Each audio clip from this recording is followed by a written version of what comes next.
Folks, David here on the Vintage Future once again, and today I want to review for you these 2040 Hunter boots by Viberg. I'm going to set one of these down just because it's a pain. Look at that. Got all these sticks and rocks and stuff stuck in the top lift because that's how commando soles are. Anyways, Viberg, as you probably already know, is my favorite all-around boot company of all time. There might be boots that I think maybe are nicer, or maybe boots that are cheaper but like are really cool and unique. But overall, if at the snap of a finger I had to say goodbye to all boot brands except for one, in a split second I'd keep Viberg. I think they're all around doing everything they need to be doing. Yeah, for me anyways. So I think if people really knew what went into a Viberg, like actually like tit for tat, like apples to apples comparison of like the materials they're using, what they're capable of, things they're trying, stitch count, cleanliness, I think Viberg is the best bang for your buck out of any price range anywhere in the market. I think you're getting more with a Viberg than you get with anything else at a given price range. There's nicer boots out there, but I think if you want that perfect balance of like value to quality ratio, I think it's definitely Viberg. And past them, that's when you're starting to get up into the territory of diminishing returns. As expensive as they are and as much as we bash on them sometimes, anyways, they're not without fault. There's some issues, and we'll cover some of those on this boot, but I'm really increasingly impressed the more I get into Viberg. It's like you get into how the sausage is made with some companies, and it's like, oof, I didn't know that was there. And with Viberg, it's like the more I learn, the more better stuff I learn, which hopefully someday I can do a video on what all that is. Anyways, so this is a 2040 last Hunter boot, and you don't see these very often. This was kind of an archive thing. This was a collaboration. This one was with Division Road. And so, yeah, I'm gonna just start at the bottom and work my way up, and then we'll get into the history of this last and this boot a little bit. I asked Brett some questions, and he was gracious to answer those questions. It's pretty cool. So anyways, here we've got a commando sole. This is the Goodyear version made in England, the same company that makes your typical day-night sole. So this is the full sole commando sole. Full sole meaning the sole extends all the way into the heel stack. But yeah, it's a commando sole. A full lug sole has lugs that go all the way to the edge, and a commando sole is a lug sole where the lugs are in the center but not at the edge of this here. So anyways, it's a commando sole. This one's been really great as far as performance goes. Slightly slippery, kind of like day-night. The composition's probably roughly similar to day-night, especially considering it's the same company. But this is my rugged boot. I hike in this boot. I do my yard work in this boot. That saves the other boots from getting unnecessary damage. So yeah, if I'm doing something hardy or rugged, this is the boot I choose. Because these days I don't need like a full-on work boot, but I do like something a bit more like that. So anyways, there's that. Normal, veg tanned, heel stack, and midsole. And then here you've got this storm welt that's a 360 degree. It goes all the way around. And that's for maximum water repellency. I don't know if that's the right term. And I will point out, just look at the stitch count on this. Viberg these days, as far as factory made boots, not hand welted, not one-man shop or whatever, or bespoke, but as far as factory made boots, in my opinion, and I think this is objectively true actually, they do the cleanest, tightest, most low profile welts and stitch down of anybody on the market, hands down. They blow everybody completely out of the water. Like, look at that. Such a nice storm welt. I usually hate storm welts because I think they're super ugly. Just me. Don't be offended if you love them, because that's totally legit if you love them. Totally valid, but I totally think they're the ugliest thing in the world. But on this one, it's just so low profile and so well done. I love it. Look at this welt joint. It's separated a little bit now because I've worn these a lot, but even after a lot of wear, I mean, that's a pretty stinking clean welt joint, in my opinion. So there's that. You got your pull tab, back strip here, internal heel counter. This vamp here is one piece. See this? Okay, so it starts here, right? And the seam would be back here what's sewed together, but it starts here and it goes all the way around, all the way to the other side. That's a single piece. So that's for maximum water repellency. If you're using this out in the woods and in the puddles and stuff, that's going to help you a lot. So then you've got the shaft here and a padded collar. I added these kilties. These are from Trinity Handmade, Nerdin with Boots on Instagram. And then he's now recently given his business over to my friend Dale. So they're both my friends. Jimmy is Trinity Handmade and Dale is Dale's Leatherworks. Yeah, we're all friends. We text a lot. I love those guys.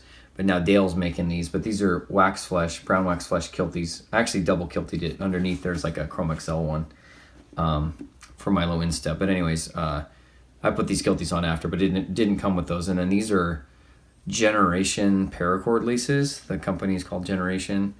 A big fan of them too. So they're on Instagram. You should check them out. I've really liked their laces. These are the dark brown color, I believe. And then you've got these eyelets all the way up. So you've got 4 here and 4 here. And then there's this break. See this right here? There's this break in that eye stay. And that's actually really nice because it gives the boot flexibility when you're doing this. And it doesn't, like, you know, pinch your ankle like happens sometimes on shaft boots. So it gives you that extra flexibility, which is really great. And then this is a fully gusseted tongue. Again, something kind of rare on Viberg these days. It's gusseted all the way to the top. See that? And so you could do a W fold. I do an S fold, you know.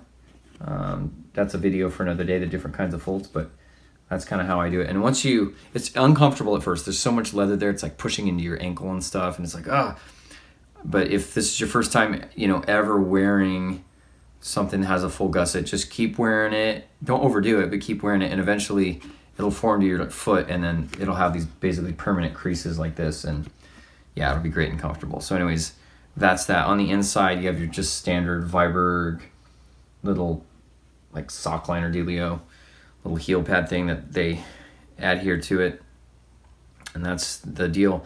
Those actually slipped on me. This is from the older run. I think it was like 2021. They had a whole run of, not just a run, a bunch of runs of boots that had a new kind of adhesive on that heel pad, and they're slipping. So those totally slipped. So you just email Viberg. I did.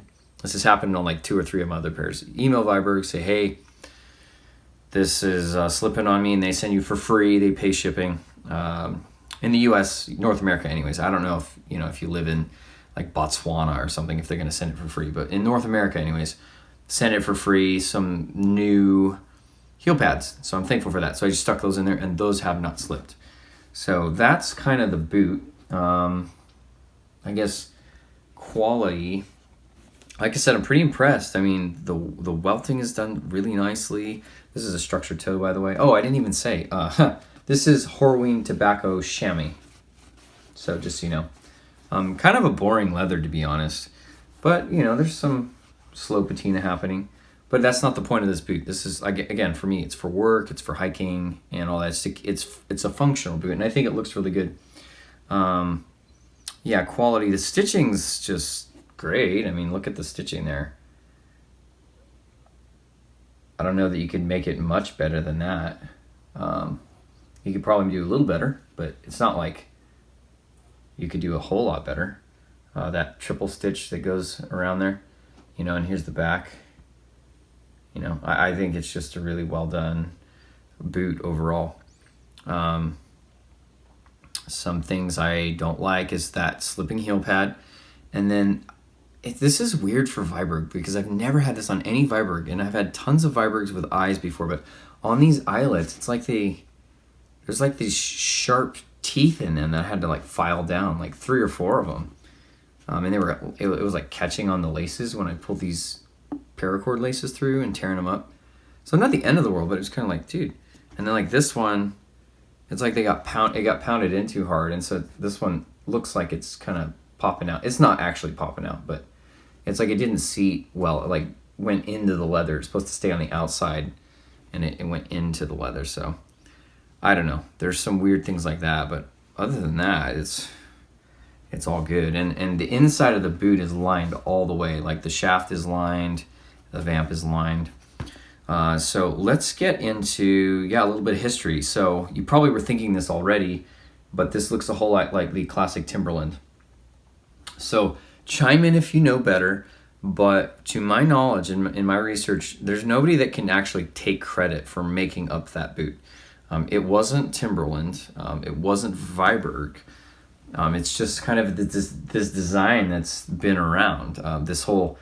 This stitch here with the padded collar. It's just kind of one of those classic Pacific Northwest boot styles. And, whereas whites can claim that they made the first, like semi-dress or like logger boot or whatever, and Viberg can claim that they made the first like logging spikes, I don't know who first came up with this specific design, but it wasn't Timberland, and I don't think it was Viberg either. I think it's just kind of always been around. Anyways, so this is a common design from the Pacific Northwest in North America, and this is their version. It came from Glenn and Ed Viberg from the 80s. They're the ones that came up with it, and originally it was a fully functional work boot. This was not part of their lifestyle line at all.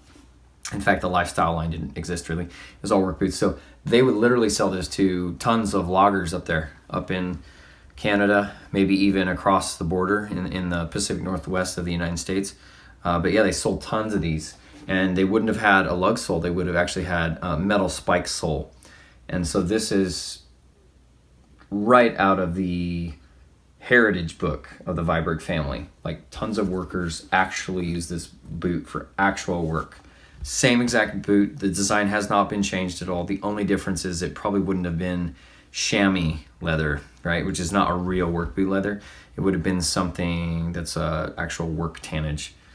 But yeah, that's pretty amazing. And then as far as the 2040 last, where Brett got that last is an old 1940s Weinbrenner boot.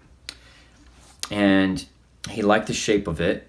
It's a Munson-y sort of shape, and so he bonded it. Often, this is what boot makers do. If they find an old archive last that they like a lot, they'll throw Bondo inside, let the Bondo harden, and then they get it out, and then that's the shape, and then they get that to their last maker. And then after that, he began to tweak it to be a little bit more like their 160 last.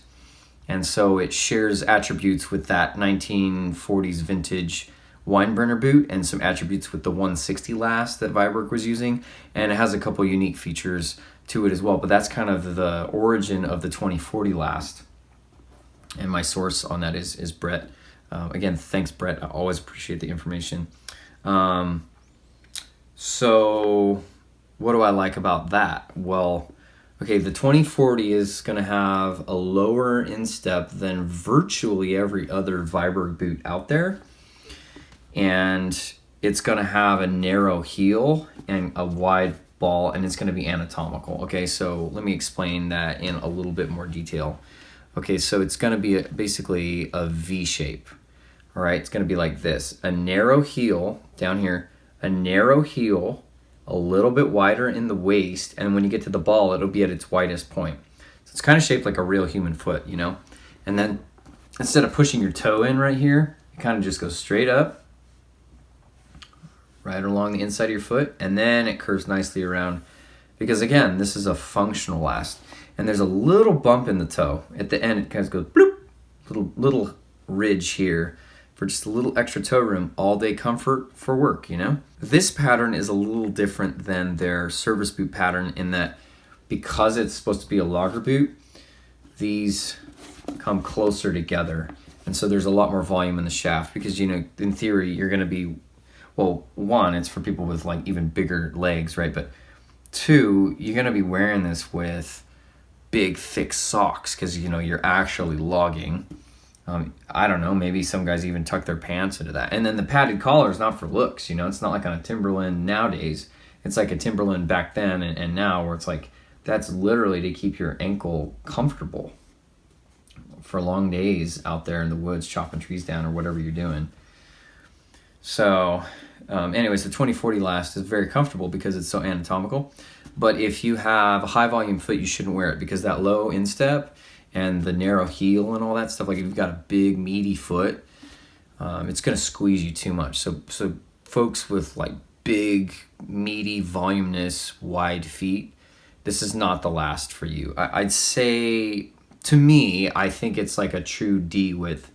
They always say like what they are, like they say 2030 is an E width and this and that and the other. And I mean, it's all relative because there's no like industry standard for the exact width that an E width is in a size 10, say, right? So to me, is in my experience, this fits about like you would expect a D width to feel. My feet are C, so there's a little extra room, but not crazy amount of room. But yeah, this is more for low volume, maybe medium volume feet. But the shape is just great. It's probably a good middle point because like the 2045 last or the 310 obviously are like crazy looking in a good way, but not everyone likes that because they've just got so much room, you know. And then the 2055, which is the low profile version of the 2045, if you look at the shape of it, it's a little too anatomical to look good. Like, some might beg to differ, but for me, it kind of looks like a duck foot. It's just like all crazy looking. It's just not like a great looking shape. This is probably right in the middle between like your 1035, 2030, 2020 kind of boots, where they're like a really low profile service boot kind of thing, and then those bigger, more strictly work, you know, kind of last. Not that you can't use it for a lifestyle boot, but this could be a service boot and you use it to dress up or whatever. Not dress up, but just look nicer. Or you could put it on a work boot and it kind of does it all. As far as sizing, I go half down from my heel to ball, on my Brannock. So I'm a 10.5 heel to ball and a 10 overall length. And I'm a C, almost a D width. And I get a size 10 in these and it fits great. Now, this is a little too voluminous here, but that's not because of the last, that's because of the pattern. Again, the service boot pattern would have these quarters cut back a little further. This is something with a big, huge volume here in the shaft, a lot of space. And so that's why I've got these two kilties here, is to take up a little volume. But if this was a service boot, the fit would be fantastic there. And as I said earlier, one thing that bugs me, but this is just how it is with lug soles and stuff, is it picks up a lot of rocks and stuff. So, but yeah, this is a very good boot. I actually waxed these one time with like VSC or something, and it made the water repellency a bit better. And you know what, when I'm using these in the winter, if I'm going to use them all hardcore, I'll probably keep waxing them. And it darkens them a bit, but it ends up lightening up again because that wax all chips off. So I think I'm going to definitely do that and make these like these crazy boots that can handle anything. But yeah, this is a great boot. It's kind of mid-weight. It's not super heavy, honestly. So it's great because you can use it for kind of heavy work. Not steel toe, you know, just like a structure. I think it's ping pong. But then it's light enough to where you could hike in it and, you know, it actually perform pretty well. So that's probably enough for now. I don't know what else to say about it, but I'm really loving the boots, and I hope you enjoyed the review. I don't have enough good things to say about how much I'm loving that boot and the 2040 last. It's a great all-around last. So let your boots take you to places more important than the boots themselves.